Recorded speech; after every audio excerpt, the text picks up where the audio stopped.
Chairman Safura town Rashid خاصقیلی نے کہا ہے کہ صفورہ ٹاؤن کے عوام کے بلدیاتی مسائل کے حل کے لیے دستیاب مشینری کی مدد سے ہر ممکن اقدامات بروے کار لا رہے ہیں اور کوشش ہے کہ جو محدود وسائل ہمارے پاس ہیں اور اس میں جو خراب مشینری قلعدم بلدیہ شرقی کی جانب سے فراہم کی گئی ہے اسے درست کر کے ٹاؤن کے نظام کو روا دوا رکھا جائے۔ ان خیالات کا اظہار چیئرمین صفورہ ٹاؤن راشد خاصقیلی نے ڈائریکٹر ایڈمنسٹریشن محمد اکرم خان، کوارڈینیٹر بادشاہ چانڈیو اور دیگر کے ہمراہ نیپا ورکشاپ میں قلعدم بلدیہ شرقی ایسٹ کی جانب سے فراہم کردہ ناکارہ شاول ٹریکٹر کی مرمت کے کام کا معائنے کے دوران کیا۔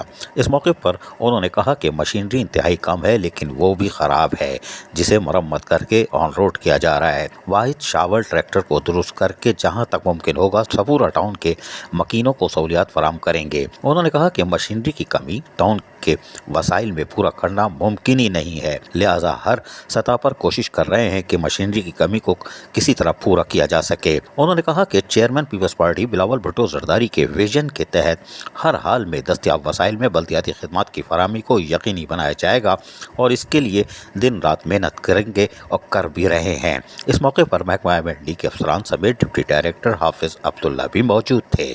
عزیز عارف، KBS بلدیاتی نیوز کراچی۔ ایسی ہی خوبصورت ویڈیوز فیوچر میں حاصل کرنے کے لیے ریڈ بٹن پر کلک کر کے اور بیل آئیکن کو پریس کر کے ہم سب کے سبسکرائبر بننا مت بھولیے۔